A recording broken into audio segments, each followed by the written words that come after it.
Bonsoir à tous et bienvenue à l'église de Saint-André pour cette nouvelle soirée. La sixième soirée exactement, on a commencé depuis dimanche. On est vendredi aujourd'hui, donc sixième soirée. En tout cas, c'est toujours avec un grand plaisir et un grand sourire qu'on vous accueille, en tout cas ici à l'église de Saint-André. Et c'est vraiment une grande joie pour nous et quel honneur en tout cas de vous voir aussi nombreux ce soir. Et encore une fois, ce soir, non seulement c'est une soirée qui est extraordinaire, mais elle est encore d'autant plus spéciale. Pourquoi?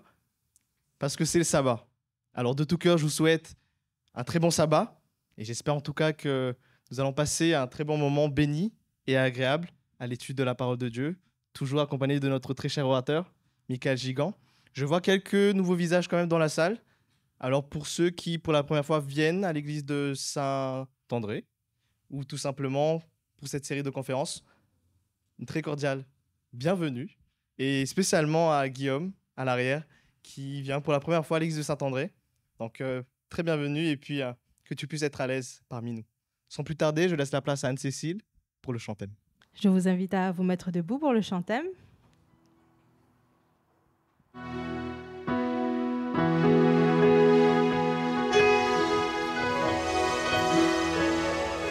Ta parole est la vérité, elle est lumière sur mon sentier.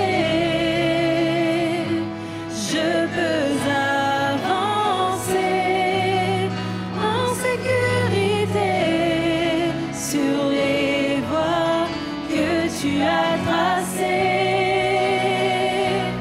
Amen, Amen. Ce que ta bouche a dit, ta main l'accomplit. Amen, Amen. Loué soit l'Éternel. Alors j'aimerais que vous le chantez un peu plus fort. Ta parole est une arme puissante, plus fort, une épée à double tranchant. En toi j'ai confiance, Dieu tout-puissant, éternel, Dieu triomphant. Amen, Amen. Ce que ta bouche a dit, ta main l'accomplit. Amen, Amen. Loué soit l'Éternel. Une dernière fois, Amen. Amen, Amen. Ce que ta bouche a dit, ta main l'accomplit. Amen, Amen. Loué soit l'Éternel. Amen. Je vous remercie de votre participation. Vous pouvez vous asseoir. Je laisse maintenant la place à Michael qui va nous faire un petit résumé de hier soir. Bonsoir à tous, j'espère que vous allez bien et que vous avez passé une bonne journée.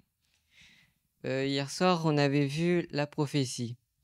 Dieu avait prononcé des paroles concernant Babylone et Tyr. La chute de Babylone et Tyr, c'était des villes illustres où personne ne pensait tomber. Mais pourtant, Dieu l'avait dit et cela s'est passé. Dieu avait donné aussi des prophéties concernant la venue de Jésus. Et cela s'est passé exactement comme prévu. Et si cela s'est passé, tout ce qu'il dira s'accomplira. Concernant Jésus, il a pu guérir un lépreux qu'on avait vu, un lépreux qui est quelqu'un de malade, qui est exclu de la société, une personne dont on ne veut pas s'approcher. Mais ce lépreux, il avait la foi et il savait que Jésus pouvait le guérir si Jésus le veut. Et ce que Jésus a fait. Jésus l'a accueilli. Et si Jésus dit quelque chose, c'est qu'elle s'accomplira. Si Jésus vous dit quelque chose vous concernant, elle se passera. Et tout comme ce que Jésus a fait pour ce lépreux. Car Jésus nous avait promis un avenir bon et certain. Il nous a promis aussi de nous guider et de nous consoler. Maintenant, je laisse la place à Mike et je vous souhaite une bonne écoute. Salut à tous. Ah, c'est bien, on arrive vers la fin de la semaine et là, ça entre, mais d'une manière spectaculaire. Et je pense que demain, ce sera encore meilleur, n'est-ce pas? Peut-être même que c'est vous qui allez me dire d'abord. Hein? On verra, hein? On verra. Ok. Est-ce que vous avez passé une bonne semaine? Un bon moment? Ok. Ce soir, nous allons voir quelque chose de fondamental. C'est l'identité même, c'est l'ADN même du croyant. La foi. La foi. Et on l'a vu pendant la semaine, quand on a parlé de la création ou de l'évolution, quand on a parlé de la Bible, ce qu'elle était. Et nous continuons encore ce soir, mais en entrant un peu plus en profondeur sur la question de la foi et de pourquoi la foi. Nous commençons avec le texte que voici, qui nous dit quand le Fils de l'homme, c'est-à-dire Jésus, quand Jésus viendra, trouvera-t-il de la foi sur la terre? Je vous invite à incliner vos têtes et nous allons prier ensemble le Seigneur. Oui, notre Père, nous te demandons s'il te plaît en ce moment que ce soit toi qui te révèles, que ce soit toi qui parles pour que nous puissions comprendre ce que tu as à dire dans le beau nom de Jésus-Christ. Amen. Qu'est-ce que la foi? Alors, on l'a vu cette semaine avec effectivement le texte d'Hébreux 11 au verset 1 qui nous dit que croire en Dieu, c'est-à-dire avoir la foi, c'est une façon de posséder déjà les biens que l'on espère. C'est être persuadé que les choses qu'on ne voit pas existent vraiment.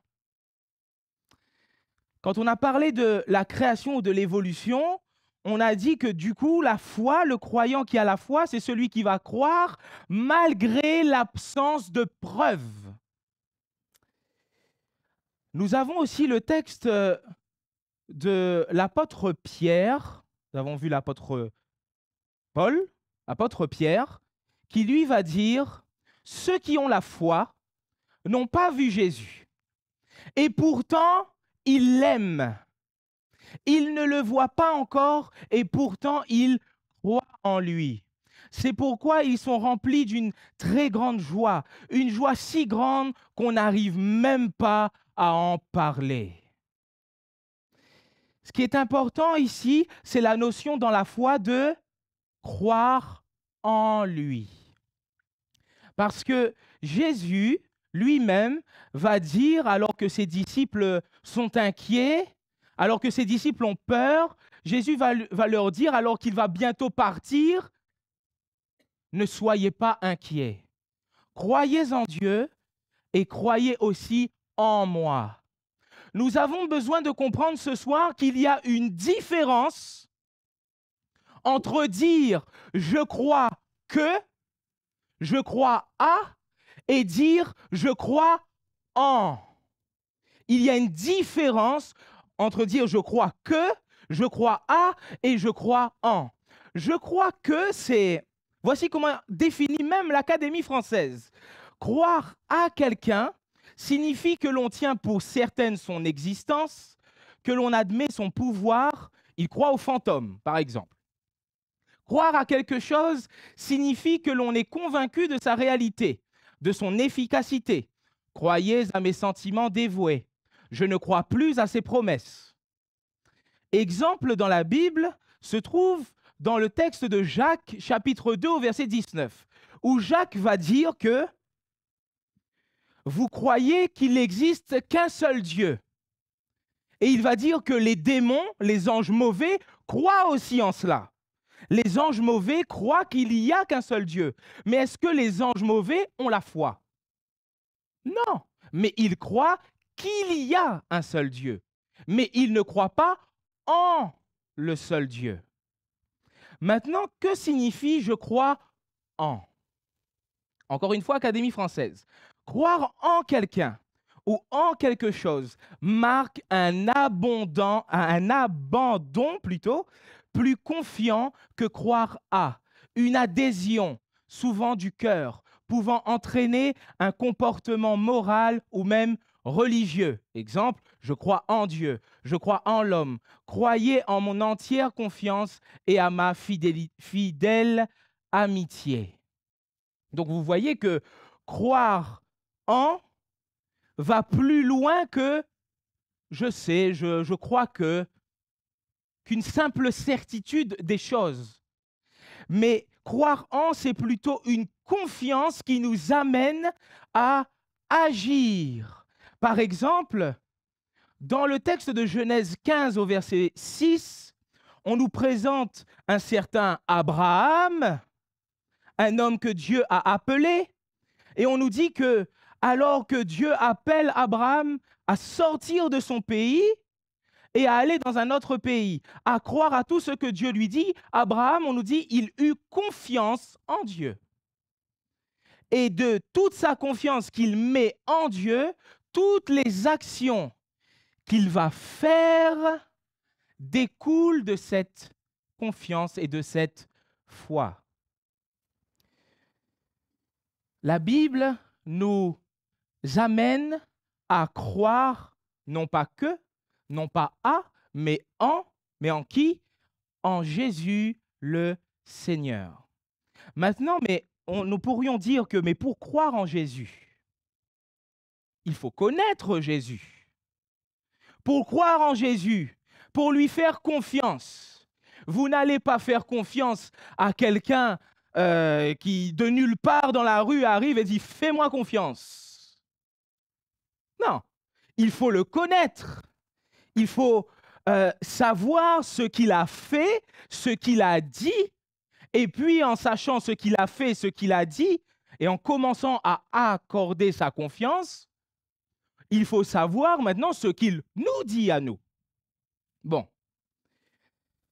Concernant justement la venue de Jésus sur terre, nous devons savoir ce que Jésus a fait. La mission de Jésus peut être, on va dire, résumée en deux parties. Premièrement, Jésus est venu pour enseigner et changer les vies. Par exemple, dans le texte de Matthieu 4, au verset 23 à 24, il nous est dit « Jésus va dans toute la Galilée. Il enseigne dans les maisons de prière juives. Il annonce la bonne nouvelle du royaume. Il guérit les gens de toutes leurs maladies et de toutes leurs douleurs. On entend parler de Jésus dans toute la Syrie. On lui amène tous ceux qui souffrent, ceux qui ont des maladies et des douleurs de toutes sortes, ceux qui ont des esprits mauvais, ceux qui ont des crises nerveuses. On lui amène aussi les paralysés. Jésus les guérit. Et on en a vu hier, justement, comme parlait Michael, en disant que nous avons vu le lépreux qui s'est mis devant Jésus et qui a demandé à Jésus de le guérir, ce que Jésus va faire et a fait. Nous pouvons encore citer l'exemple que nous trouverons dans le texte de Jean 8 au verset 1 à 12, où Jésus va être confronté à une dame qui a apparemment commis un adultère et qui est amenée devant Jésus par des prêtres, pas par des prêtres, mais par des docteurs de la loi, c'est-à-dire ceux qui connaissent la loi et qui disent « cette personne-là, il faut la tuer ». Si Jésus n'était pas là, cette personne serait morte. Vous voyez que Jésus, dans une première étape de sa mission, est venu pour changer les vies, est venu pour enseigner et faire comprendre le message de Dieur. Voire même, dans le texte de Matthieu 9 au verset 9, un seul petit verset pour montrer comment Jésus est venu transformer des vies, mais d'une manière inimaginable, on nous présente un homme qui est en train de travailler.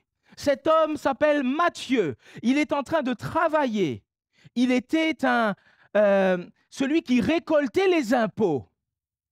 Jésus vient et lui dit « Suis-moi ». Et qu'est-ce que fait Matthieu? Il laisse ses affaires et il suit Jésus.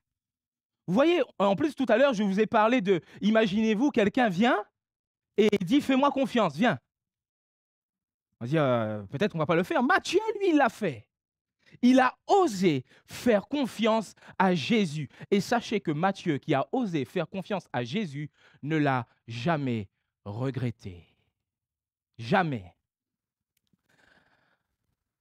Mais la deuxième partie de la mission de Jésus a été beaucoup plus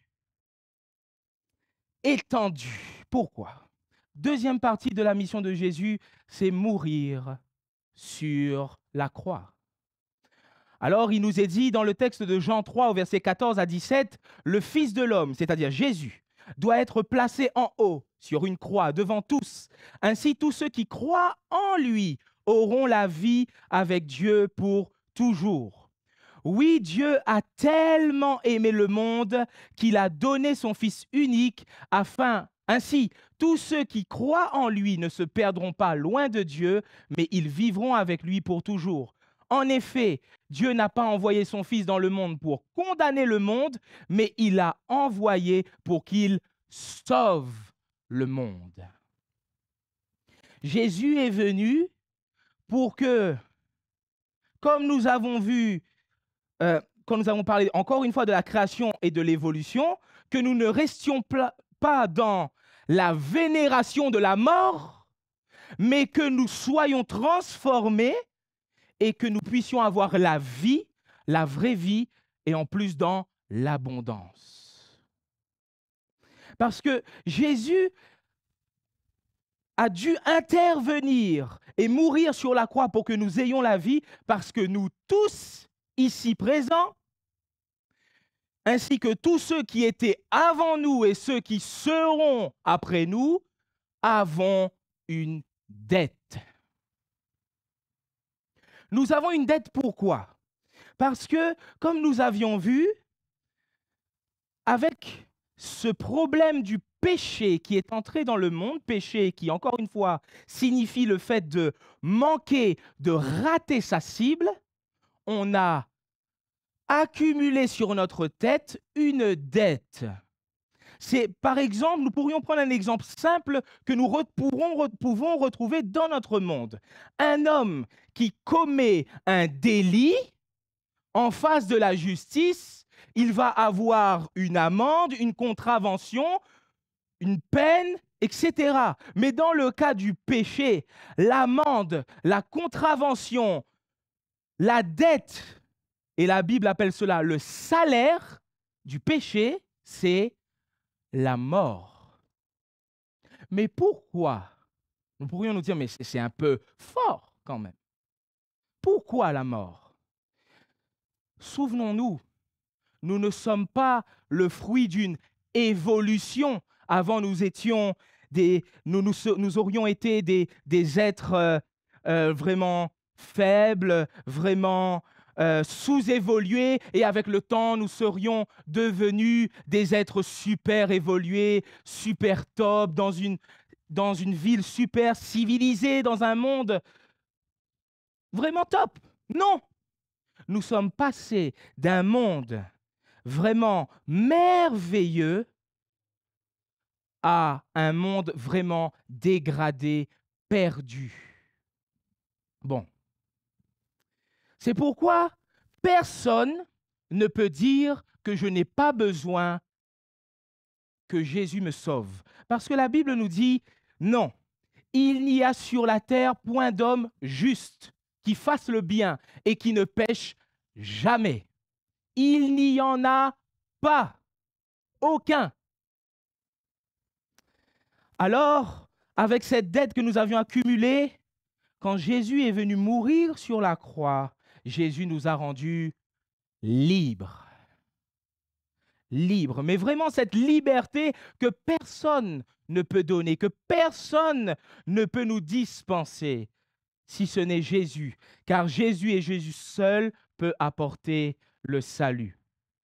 Alors, avec cette intervention de Jésus, dans ces deux phases, enseigner, changer les vies, mourir sur la croix, Jésus l'a fait pour extirper, pour enlever l'homme du péché. Et tout cela, tout ce que je vous ai présenté de ce que Jésus a fait, déjà premièrement, vous comprenez bien que c'est d'une manière effectivement résumée. Je ne pourrais pas vous présenter quelle ampleur en une soirée de ce que Jésus a fait pour nous. L'apôtre Jean même, qui écrivait son livre, a dit à la fin de son livre que s'il fallait écrire tout ce que Jésus a fait, il n'y aurait pas assez de pages pour écrire tout ce qu'il a fait. Alors moi, en une soirée, impossible. Cela veut dire que, madame, monsieur, vous devez prendre, comme on a vu dans la semaine, ce livre qui est d'une authenticité irréfutable et comprendre ce que Jésus a fait et ce que Jésus peut faire dans vos vies. En tout cas, tout ce que je vous ai présenté là, tous les chrétiens y croient. Tous les chrétiens ont foi en ce que Jésus a fait pour nous enlever du péché. C'est pourquoi, par exemple, le texte de Éphésiens 4, au verset 4 à 6, nous dit ceci. Il y a un seul corps, un seul esprit, comme vous aussi vous avez été appelés à une seule espérance par votre vocation. Il y a un seul Seigneur, une seule foi, un seul baptême et un seul Dieu et Père de tous. On a 7 fois mentionné un seul. Et quand dans la Bible, le chiffre 7 est utilisé, c'est pour dire symboliquement qu'ici, il y a une perfection, il y a un caractère complet de ce que nous devons comprendre. Un seul. Mais la question qui pourrait surgir, alors qu'il n'y a qu'un seul Dieu, un seul Seigneur, un seul baptême, une seule foi, un seul corps, une seule vocation, une seule espérance, pourquoi y a-t-il plusieurs branches dans le christianisme? Il y a une seule foi, un seul Seigneur, un seul baptême, une seule espérance, un seul corps, un seul Dieu, mais plusieurs églises chrétiennes. Pourquoi? La Bible nous dit, en Romains 10 au verset 17, que la foi vient de ce que l'on entend. Et ce qu'on entend vient de la parole du Christ. Quand ici, le texte dit que la foi vient de la parole de Christ, il est en train de dire que la foi vient quand les gens entendent la prédication de Christ, quand on est en train de leur parler du Christ. Mais faut-il encore que l'on parle du vrai Christ, du vrai Jésus? Parce que hier, nous avons parlé de la prophétie, et justement, l'apôtre Paul va dire dans le livre de 2 Corinthiens 11 au verset 4 ceci. Par exemple, quelqu'un arrive, il vous annonce qui? Un autre Jésus. Un Jésus que nous n'avons jamais annoncé. Ou bien vous recevez un autre esprit, un esprit que vous n'avez jamais reçu. Ou encore, on vous annonce une bonne nouvelle que vous n'avez jamais reçue non plus. Vous supportez très bien cela.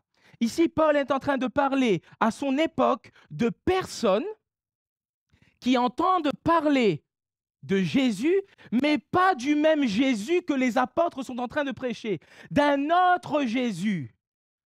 C'est-à-dire que le Jésus qui est en train d'être annoncé, de qui on est en train de parler, est différent. Il ne parle pas des mêmes choses.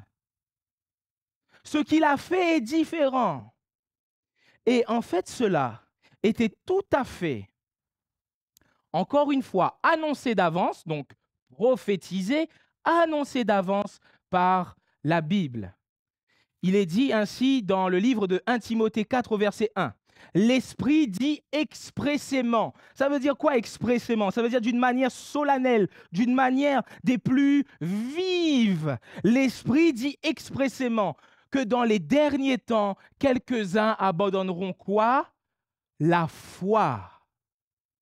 Mais en abandonnant la foi, que vont-ils faire? Ce même Paul réalise les choses. Alors là, il écrit dans la première lettre à Timothée, dans la deuxième lettre à Timothée, il va dire ceci.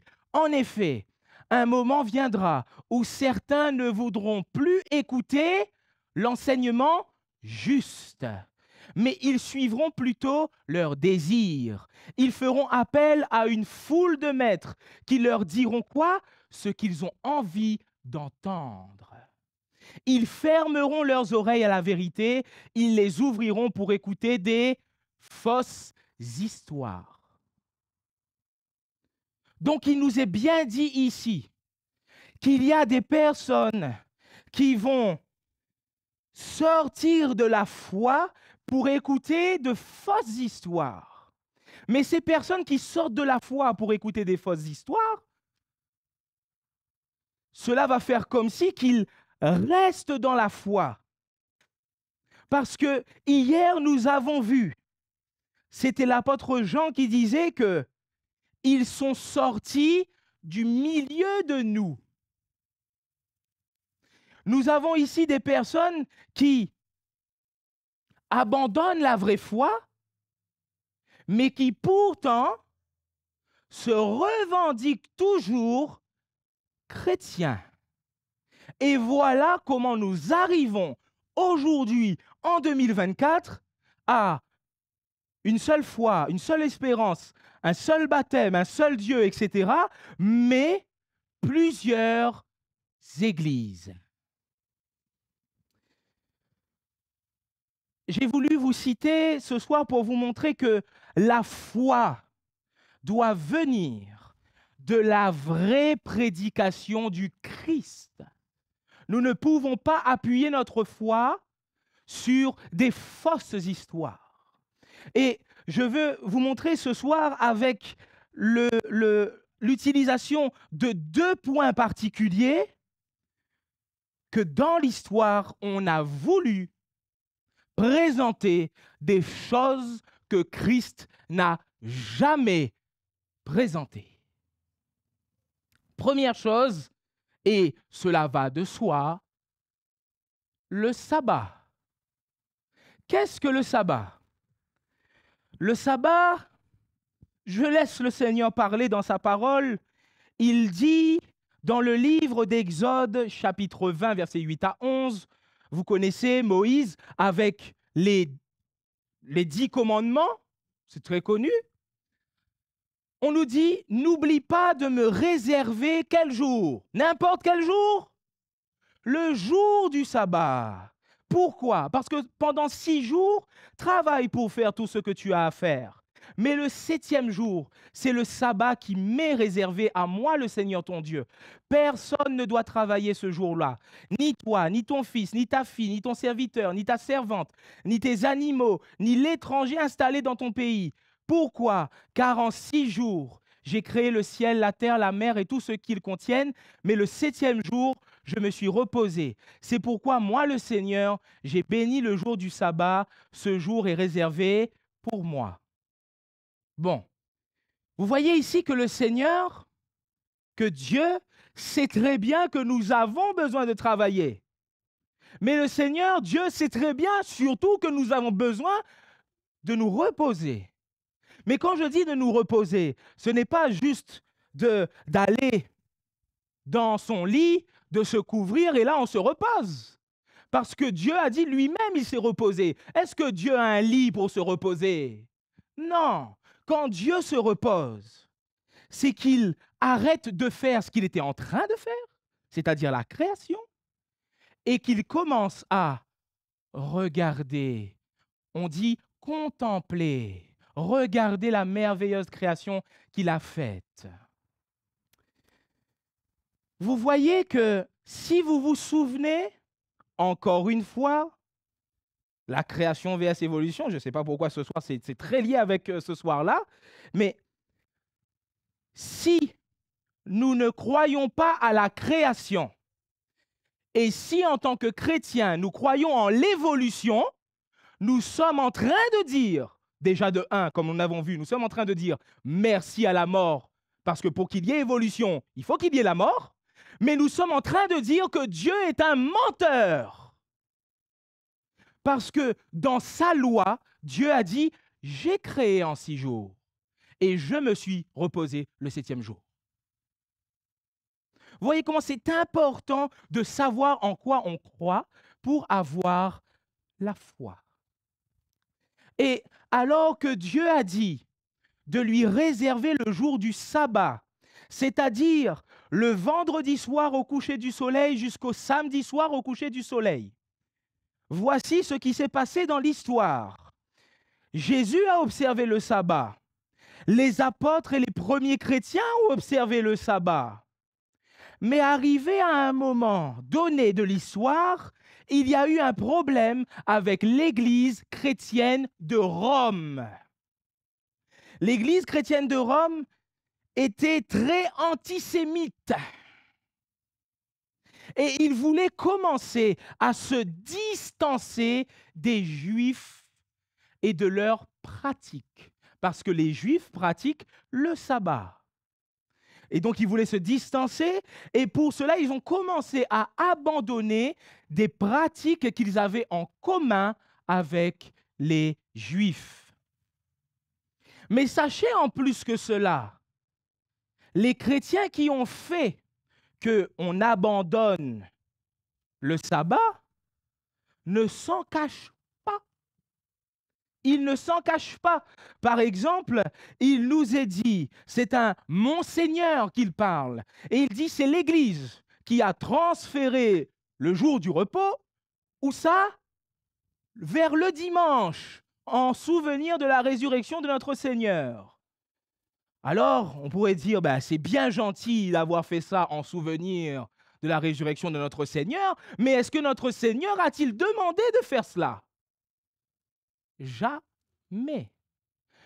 Le Seigneur Jésus a demandé d'observer le sabbat, pas d'observer le dimanche. Autre chose, voici ce qu'il est dit. Notre mère, la Sainte Église, estime qu'il lui appartient de célébrer l'œuvre salvifique de son divin époux par une commémoration sacrée à jour fixe tout au long de l'année. Chaque semaine, au jour que qui a appelé? Qu'elle a appelé jour du Seigneur, elle fait mémoire de la résurrection du Seigneur. Vous voyez que l'Église de Rome avoue que ce n'est pas Dieu qui a appelé ce jour-là jour du Seigneur, mais c'est elle-même qui a pris cette décision d'appeler ce jour-là jour du Seigneur. Et cela fait qu'aujourd'hui, nous avons une émission tous les dimanches qui s'appelle le jour du Seigneur. Chose que Dieu n'a jamais demandée. Paul l'a bien dit, on vous prêche un autre Jésus et vous êtes prêts à prendre cet autre Jésus. Revenez au vrai Jésus. Revenez au vrai Christ et à la vraie foi. Il y a même un évêque qui va confesser, qui va dire « J'ai offert à maintes reprises la somme de $1000 à toute personne qui pourrait me prouver à partir de la Bible que je dois sanctifier, ce qui veut dire que je dois honorer, que je dois respecter le dimanche. » Il n'existe aucune loi de la sorte dans la Bible. C'est une loi de la seule Église catholique romaine. La Bible dit « Souviens-toi du jour du repos pour la sanctifier, pour la respecter. » L'Église dit « Non, par mon pouvoir divin, j'abolis le jour du sabbat et je vous ordonne de respecter, de sanctifier le premier jour de la semaine. Et voilà, tout le monde civilisé se plie avec révérence pour obéir à ce commandement de la Sainte Église romaine. Tout le monde civilisé. Parce que la plupart des personnes dans le monde vont dire « Ne touche pas à mon dimanche. Ne touche pas à mon dimanche. C'est sacré. » Bien qu'ils ne soient pas chrétiens. Pourquoi? Parce que l'Église romaine a fait en sorte de présenter un autre Jésus. Ça, c'est un premier point. Deuxième point, qui a été présenté et qui s'est détourné de la foi. Comment être sauvé? Alors, pourtant, je vous ai dit avant que tous les chrétiens croient que c'est Jésus qui sauve. Mais le problème, c'est qu'il y a des nuances, et quand je dirais des nuances, c'est qu'il y a vraiment des immenses variations et des grands fossés, des grands abîmes, voilà, des grands fossés.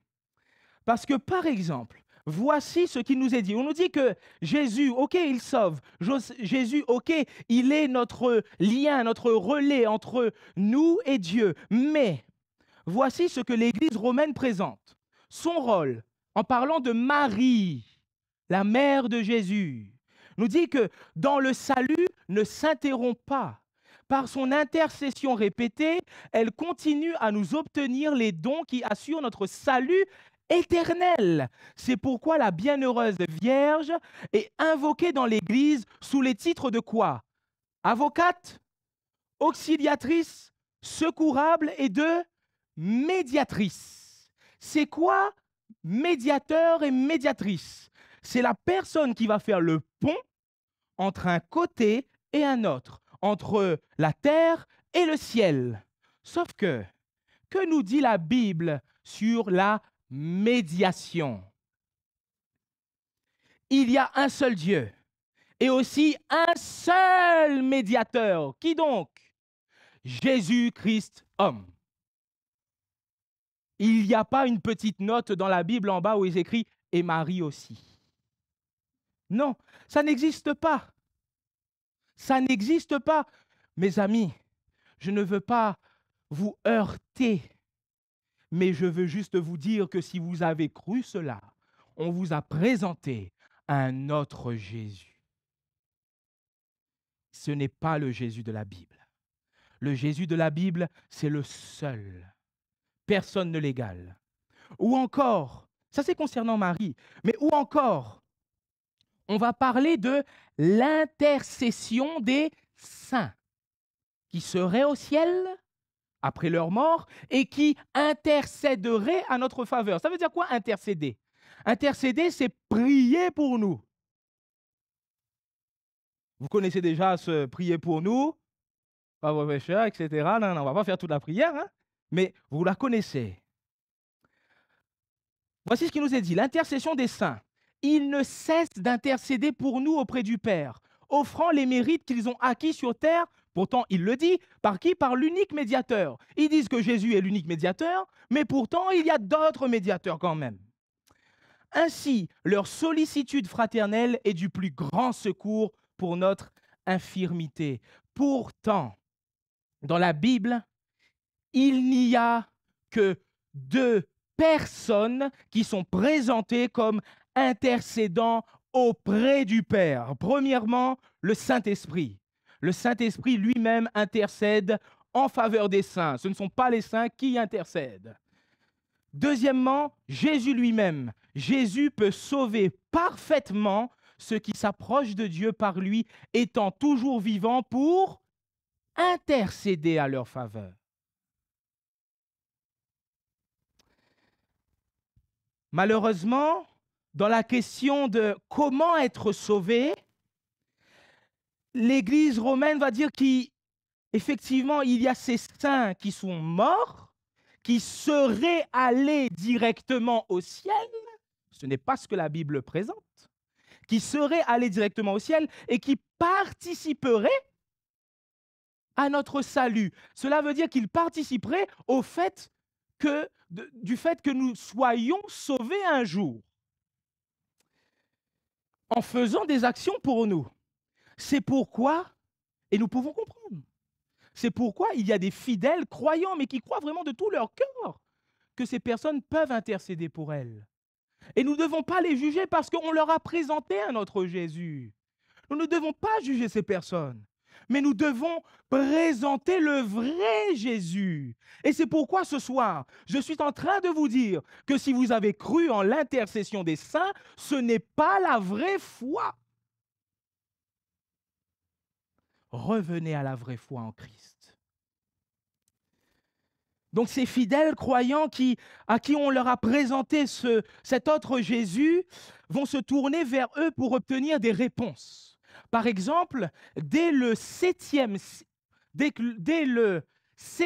siècle, voici ce que une dame du nom de Marie d'Antière, qui n'était pas d'accord avec ce que faisait l'Église de Rome, va dire.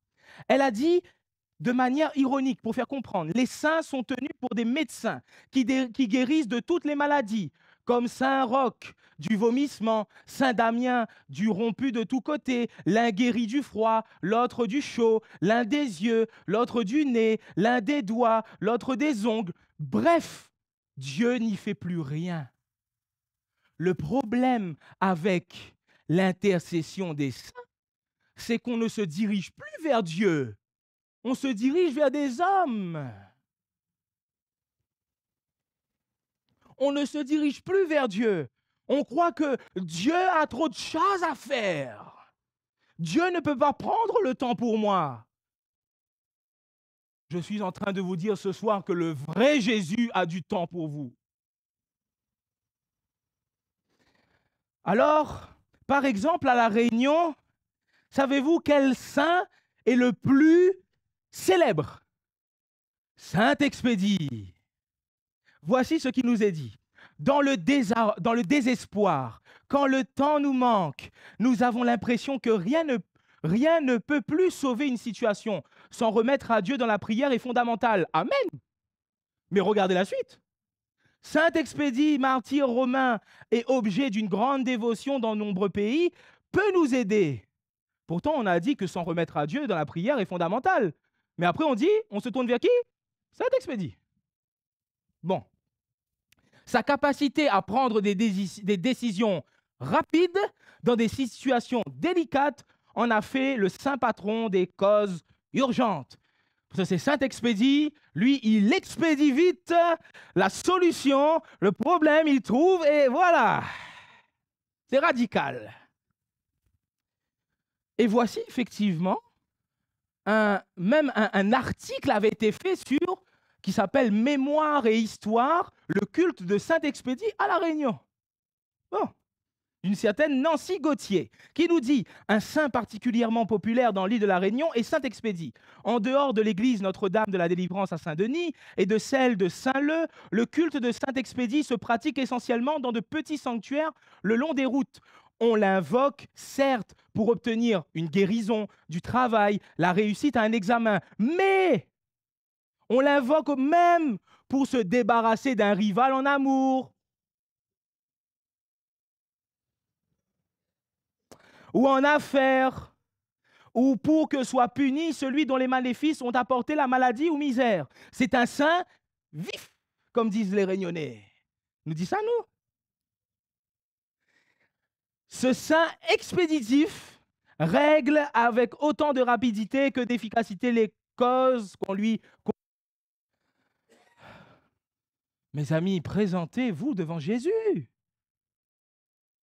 Ne pensez-vous pas que Jésus peut répondre rapidement? Nous n'avons pas besoin d'autres médiateurs parce qu'il y en a un seul, Jésus-Christ. Vous savez, à l'époque, justement, on parlait du XVIe siècle avec Marie d'Antière qui a présenté que tel saint faisait telle chose, tel saint faisait telle chose. Et remarquez bien, souvenez-vous de la deuxième soirée. Nous avons parlé de pourquoi Dieu. Et nous avons dit que dans les religions polythéistes, avec plusieurs dieux, il y avait un Dieu pour chaque situation, un Dieu pour chaque élément. Regardez, on nous dit que il y a un saint pour chaque situation aussi, pour chaque élément. Si c'est le rhume, ne va pas voir Saint-Expédie, il va voir l'autre. Vous voyez que la religion chrétienne a prêché un autre Jésus. Mais gloire à Dieu, nous sommes là pour prêcher le vrai Jésus. Alors, à son époque, encore au XVIe siècle, se levait un certain Martin Luther. Martin Luther, c'était quelqu'un qui a grandi aussi dans tout cela, a grandi aussi dans toute cette manière de voir les choses, la compréhension des saints, de l'intercession, de la médiation, parce que justement, Martin Luther, au début, il était parti pour faire des études en droit. Et en fait, un beau soir, il traversait la route et il y avait un violent orage. Et Martin Luther avait peur parce qu'à l'époque, on disait que si tu mourais d'une manière subite, c'était le moyen le plus sûr d'aller en enfer. Pourquoi? Parce que tu n'as pas eu le temps de te confesser de tes péchés. Alors que si quelqu'un avait une grave maladie, vite, on appelle le prêtre, vite, on prépare tout ce qu'il faut pour que la personne aille au moins au purgatoire pas trop longtemps et au mieux au paradis. Donc Martin Luther a grandi un peu dans tout ça. Et quand il arrive en face de cet orage, il a peur. Et quand il a peur, à l'époque, lui, un fidèle croyant, à qui on a prêché un autre Jésus, à qui va-t-il s'adresser? À un saint. Il va s'adresser à Sainte Anne. Il va dire, Sainte Anne, si tu me délivres, je me ferai moine. Alors, sorti de cette expédition, il n'a pas été foudroyé. Il a dit, il va tenir parole et il va devenir moine. Bon, il devient moine. Il déçoit un peu son père. Son père voulait qu'il fasse vraiment des études de droit. Mais voilà, il décide de se faire moine. Et sachez qu'à l'époque, devenir moine, c'était dans la tête s'assurer le paradis. Parce que pour eux, il n'y avait pas de moyen les plus sûrs d'être sauvé que de devenir moine. Et Martin Luther avait peur de ça. Il voulait être sauvé. Alors, il est devenu moine. En tout cas, il a commencé les études. Il a fait des études de théologie. Il est devenu un docteur en théologie. Il a commencé à célébrer des messes. Il a commencé à donner des cours aussi, des cours de théologie.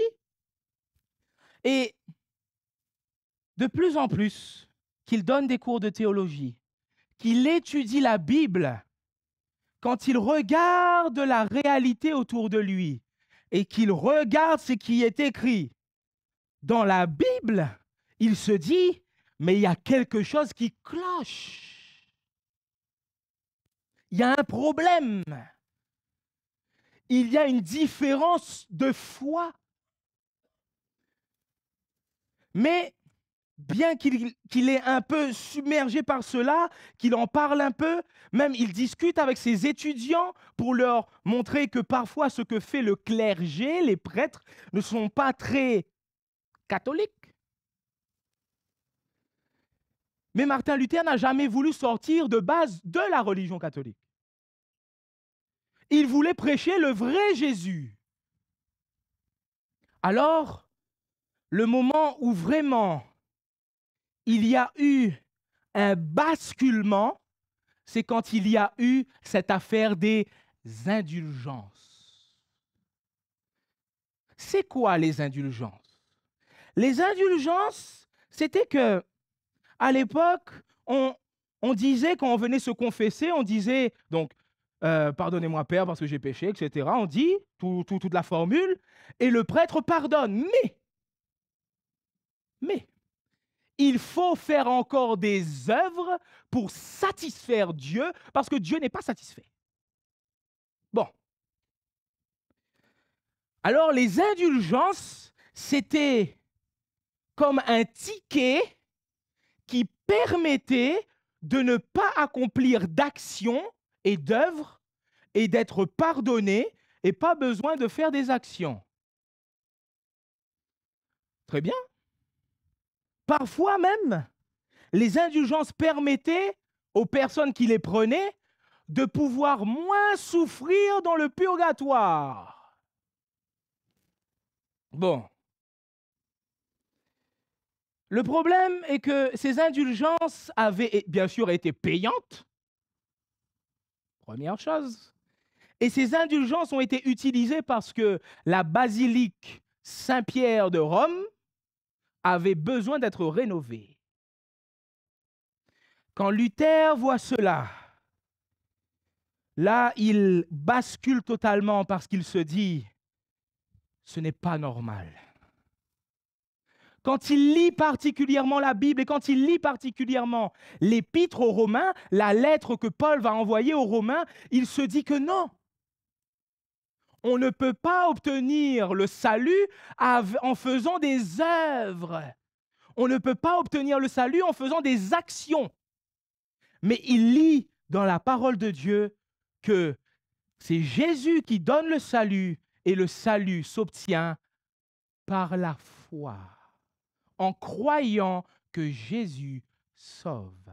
C'est pourquoi Martin Luther va écrire ceci. Les deux formulations sont vraies. Des actions bonnes, justes, ne feront jamais un homme bon et juste.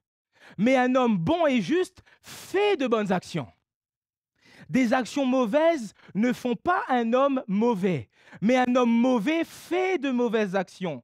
En sorte que la personne doit toujours être bonne et juste préalablement, c'est-à-dire avant que d'accomplir toute bonne action. Et les bonnes actions suivent et elles proviennent d'une personne juste et bonne. Il est en train de nous dire quoi? Il nous dit qu'il a découvert dans la Bible que le vrai Jésus dit que oui, il faut faire des bonnes actions, mais les bonnes actions sont faites par des hommes bons. Mais comme nous avons vu avant, l'homme n'est pas bon. Donc un homme qui n'est pas bon ne peut pas accomplir de bonnes actions. Et les bonnes actions ne feront jamais de l'homme un bon homme. Un bon homme. Il va expliquer ça de manière très facile. Peut-être que vous n'avez pas encore bien compris, mais il va prendre l'image de l'arbre. Il va dire que, c'est même Jésus qui dit ça, il en est comme dit le Christ. Un mauvais arbre ne porte pas de bons fruits. Un bon arbre ne porte pas de mauvais fruits. Maintenant, c'est Martin Luther qui parle. Or, il est évident que ce ne sont pas les fruits qui portent l'arbre et que l'arbre ne pousse pas sur les fruits. L'arbre ne pousse pas sur les fruits, mais au contraire, ce sont les arbres qui portent les fruits et les fruits qui poussent sur les arbres. Or, de même que les arbres doivent exister avant les fruits, de même l'homme, en tant que personne, doit auparavant être bon ou mauvais avant de faire des actions bonnes ou mauvaises. Il a compris qu'un homme, avant de faire de bonnes actions, doit être un bon homme. Le problème, c'est que l'homme n'est pas bon. C'est pourquoi Jésus est intervenu. Afin que l'homme puisse redevenir bon et par la suite, en étant un bon homme, il puisse faire de bonnes œuvres. Mais non pas pour être sauvé, mais parce qu'il est sauvé.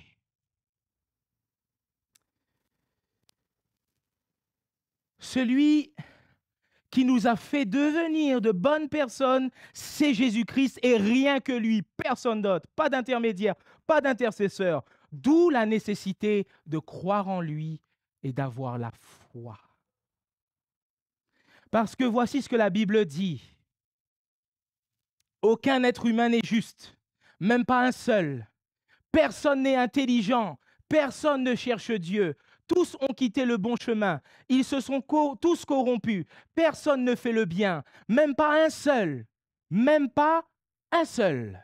Leur gorge est comme une tombe ouverte, avec leur langue, ils trompent les autres. Sous leurs lèvres, c'est le poison de la vipère. Sous leur bouche est pleine de malédictions et de paroles blessantes. Avec leurs pieds, ils courent rapidement pour aller tuer. Ils détruisent tout sur leur passage et ils sèment leur malheur. Le chemin de la paix, ils ne le connaissent pas. Ils n'ont aucun respect pour Dieu. Mais maintenant, Dieu a montré de quelle façon il nous rend justes, qu'il nous rend bons. Dieu nous rend juste les êtres humains par quoi? Par leur foi en Jésus-Christ, pas par les œuvres. Il le fait pour tous ceux qui croient au Christ, parce qu'il n'y a pas de différence entre eux. Tous sont péchés et tous sont privés de la gloire de Dieu. Mais dans sa bonté, Dieu les rend justes gratuitement par Jésus-Christ, qui les libère du péché. Dieu l'a offert en sacrifice. Alors, par sa mort, le Christ obtient le pardon des péchés pour ceux qui croient en lui. Oh, le temps passe vite. Le temps passe très, très vite. Mais j'aimerais quand même vous partager juste cette dernière histoire, très rapidement, très rapidement. C'est cette histoire que nous trouvons dans le livre de Matthieu 15, versets 21 à 28. C'est une femme que l'on appelle cananéenne, parce qu'elle vient de Canaan. C'est une femme cananéenne qui a besoin que Jésus intervienne pour elle. On pourrait se dire, super, hier soir, on a vu un lépreux qui a demandé à Jésus d'intervenir pour lui. Et qu'est-ce qu'a fait Jésus? Jésus est intervenu. Très bien. La femme cananéenne vient voir Jésus. Elle crie derrière Jésus. Jésus ne parle pas. Jésus reste dans le silence. On ne comprend pas ce qui se passe. Les disciples de Jésus disent à Jésus, on pourrait dire, les disciples de Jésus vont dire quoi à Jésus? Ils vont dire, mais maître, interviens. Non. Les disciples de Jésus vont dire à Jésus, renvoie-la. Elle nous embête. Jésus va parler à cette dame alors que cette femme crie encore plus fort. Jésus va dire, il n'est pas bon de prendre le pain des enfants et de le donner aux petits chiens. Vous ne rêvez pas, Jésus est en train de dire que cette dame est un petit chien. Je me dis, mais qu'est-ce qui se passe? On ne comprend pas. Cette dame va avoir un agissement, va avoir un comportement merveilleux. Elle va dire, oui, je suis un petit chien. Mais le petit chien a besoin aussi. Le petit chien vient même manger les miettes qui tombent de la table des maîtres. Le pain, c'est la bénédiction. C'est l'intervention de Jésus. Elle dit, je n'ai pas besoin du pain, de la grosse intervention. Donne-moi même les miettes. Jésus va lui dire, femme, ta foi est grande. Vous savez, dans notre monde, il est dit, le monde nous appelle, nous amène à croire en nous-mêmes. Le monde va dire, crois en toi. Fais-toi confiance. Crois en toi. C'est ce qu'on appelle le développement personnel. Crois en toi. Tu vas devenir une personne plus forte, une personne plus grande. Tu vas développer tes capacités. La Bible ne dit jamais, crois en toi. La Bible dit, crois en Jésus le Seigneur. Cette dame ne croyait pas en elle parce qu'elle n'a pas revendiqué être une reine, être quelqu'un d'important. Quand Jésus lui a dit, tu es un petit chien, elle a dit oui. Elle a reconnu qu'elle ne peut pas croire en elle-même, mais elle a cru en Jésus.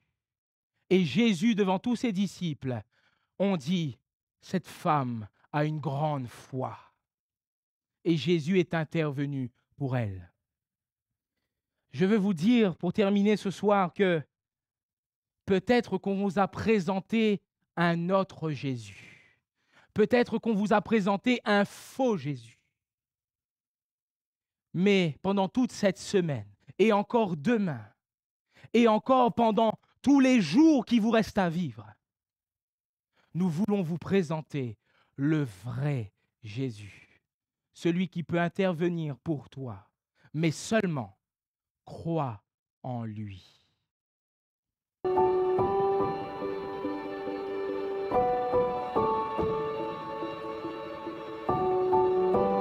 Notre Père éternel, toi qui as tout créé, Dieu tout-puissant, c'est par ton Saint-Esprit que Jésus fut conçu, Christ notre Sauveur. Oui, je crois en Dieu notre Père. Oui, je crois en Christ notre son Fils.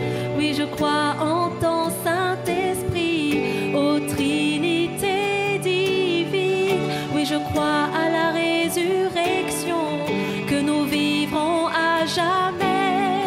Car oui, je crois dans le nom de Jésus.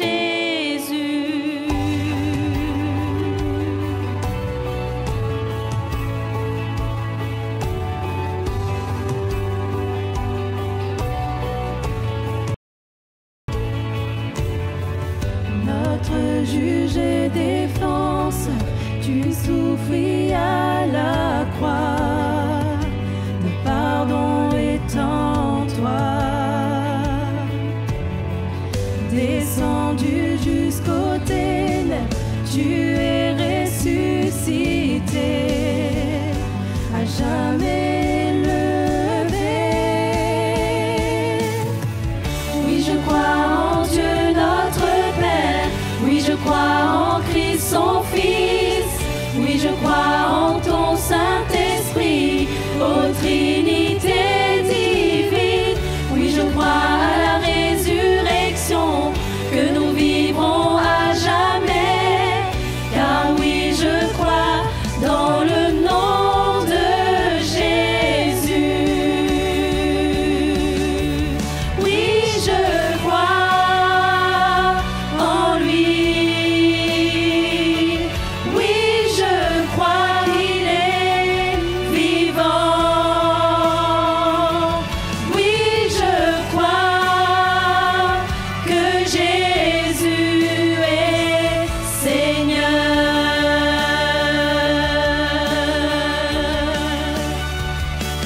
Oui, je crois en lui.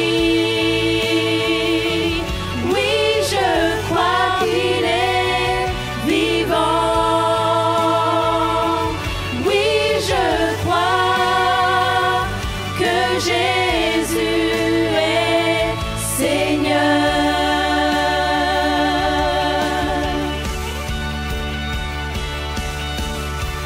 Oui, je crois à la vie éternelle. Je crois que d'une vierge il est né. Je crois à la communion des saints et en son Église. Oui, je crois à la résurrection quand Jésus reviendra. Car oui, je crois dans le nom de Jésus. Oui, je crois en Dieu notre Père. Oui, je crois en Christ son Fils. Oui, je crois en ton Saint-Esprit, ô Trinité divine. Oui, je crois à la résurrection, que nous vivrons à jamais. Car oui, je crois dans le nom de Jésus. Car oui, je crois dans le nom de Jésus. Car oui, je crois dans le nom de Jésus.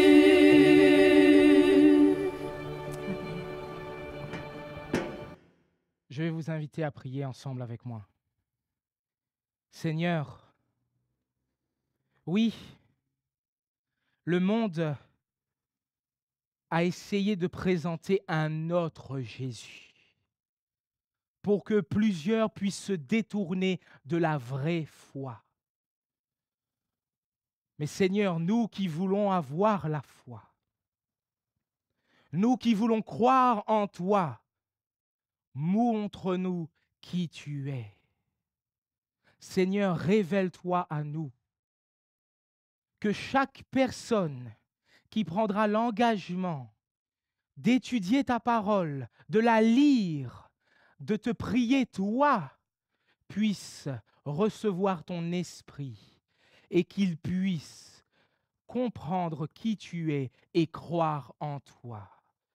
C'est dans le beau nom de Jésus-Christ, en qui je demande aussi que tu nous accompagnes encore lors de ce jour de sabbat.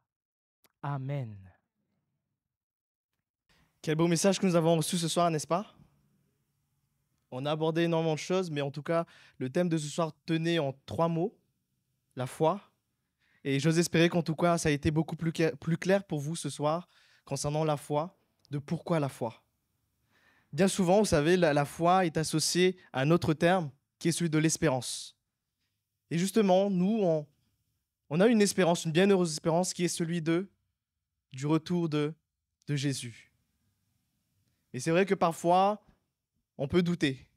Et justement, si on a cette bienheureuse espérance du retour du Christ, nous devons être prêts. Mais pourquoi le retour de Jésus? Vous voulez savoir? Malheureusement, ça ne sera pas pour ce soir, il est un peu tard. Alors s'il y a bien quelque chose que je peux vous conseiller en tout cas, c'est de ne pas rater la soirée de demain, parce que le sujet porte sur l'espérance et sur le retour de Jésus. J'espère en tout cas vous revoir aussi nombreux, toujours souriants. Nous en tout cas, ça sera toujours avec un grand plaisir que nous allons vous accueillir. Bonne soirée à tous et bon sabbat.